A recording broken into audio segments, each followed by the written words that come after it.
big noon kickoff. Penn State goes to Ohio State. Ohio State is 4.5-point home favorites. This rivalry does not get as much attention as Ohio State's annual game with Michigan. However, it should almost be just as important this year. The winner gets a head start in a heated Big Ten scramble.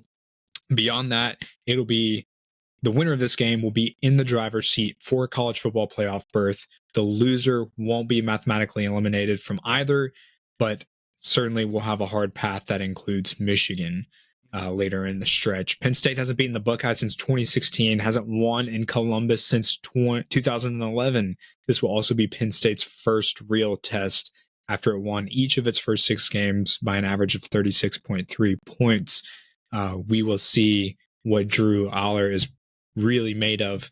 Again, Ohio State, 4.5-point home favorite. If we look at the splits, 74% of the bets are on Penn State. 91% of the money is on Penn State. Ooh, pretty crazy splits. Public's coming in heavy on Penn State to cover. Seth, yes. Who do you like in this game and why? So that just made me a little happy. I like Ohio State here. Penn State under James Franklin has not been known to get the big game done when they need it ever since he's been here. I believe they're like 1-11 on the road against ranked opponents. Ohio State's built for this. These are the games that they play every year. If it's not Michigan, I kind of trust them to win.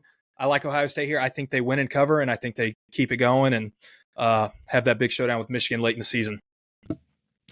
Yeah, this one's interesting for me because a couple of different things. One thing that really sticks out to me is the lower point total in this game. It's right around 47 and a half on some books. So, and that's kind of something that we expect. You know, a lot of people, if you don't really pay attention with the Big Ten, if you don't really watch either of these teams, for one, this is Ryan Day's best defensive unit that he's had in his head coaching tenure at Ohio State. And consequently, I think this can be said the same for James Franklin at Penn State. This is the best defensive unit he has had as head coach at Penn State. So this is actually going to be a defensive bout, if I had to guess. Now, certainly both offenses have the ability to score, but it's really the defenses that are really going to carry the weight. We look at it, Penn State first overall in the nation in overall success rate allowed on the defensive side of the ball. Ohio State 29th. Penn State 60th overall in allowing explosive plays, whereas Ohio State is 5th overall. So I think that's kind of something that Ohio State can exploit. If they can get Marvin Harrison on the deep balls, you really get that offense going and try and chuck it deep or break one loose. I think the explosiveness of Ohio State's offense can really take advantage of Penn State's, maybe catch them once. That's really all they need. But on the other hand, Penn State, first overall. I mentioned they were first overall in overall success rate, and here's why. They're first overall in overall passing success rate allowed, where they're 6.5, tied at 6th in rushing success rate. So it's going to be an interesting bout here. Again, we have two quarterbacks who this is really their first year in which they get a full go at it. You know, Kyle McCord, this is his first year as a starter. Drew Aller is a true freshman. Both are playing good football, leading the way in the Big Ten for some of these offensive metrics. Penn State 15th overall in the nation in offensive success rate. Ohio State 26th overall.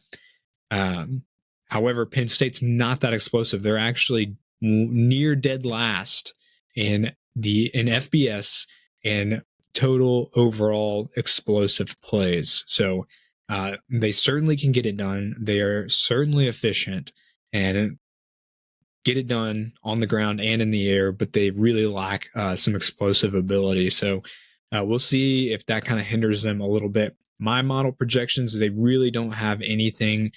It's right on the nose with the Vegas spread. It's 4.8, and obviously Vegas right now is 4.5. So that doesn't really tell us anything. My total is right around 50 rather than 47, but I kind of like the under here as well.